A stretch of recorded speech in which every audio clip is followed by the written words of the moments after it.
is Nights with Elaina. There's a lot of other stuff I want to get into, and we only have so much time together. So I definitely wanted to bring up the CCMA Awards because that was huge. You co-hosted with Priyanka, and I mean, that night just had to have been so incredible. What are some of the core memories that you take from that night?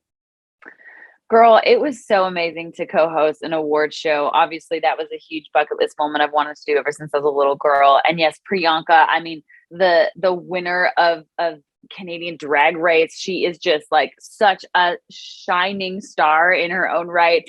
And I will say that to compete with a drag queen, like I had to up my glam. I just had to like, I know. you right? walk into a room like with like my sneakers and my everyday makeup, and I was like, oh man, I gotta, get my stuff together because she is just like on it with like sequins and like perfect makeup. And I was like, okay.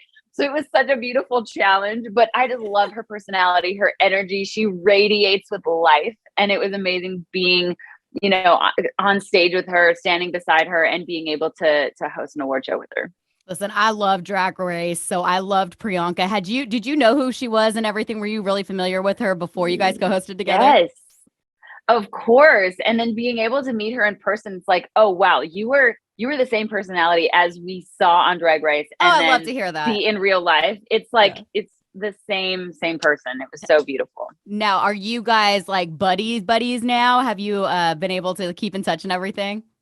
Yes, of course. We text all the time, and she's like, I love you, babe. And I was like, had an Amazon Music billboard up there somewhere, and she was like, she took a picture of it and was like, oh my gosh, my sister's on here. And so it was just like, it was so special. Oh, I love it. Well, that brings up a really cool point because she was the first drag queen to ever co-host an award show, like anywhere, right? Like that was history making.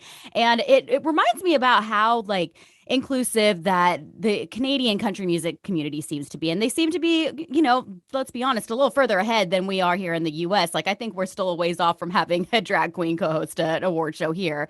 But it has me wondering, like, does it feel different there than it does in as far as the country music community here in America goes?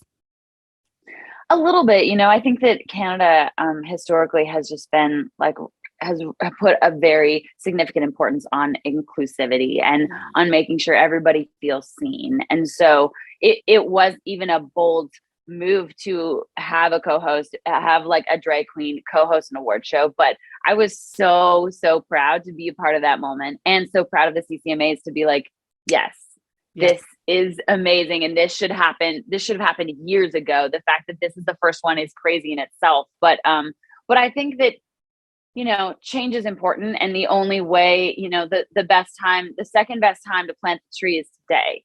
We should have planted it years ago, but the second best time is to plant it today. And so the fact that we are making waves in some of these directions is definitely steps in the right direction, and we can only lean into it more.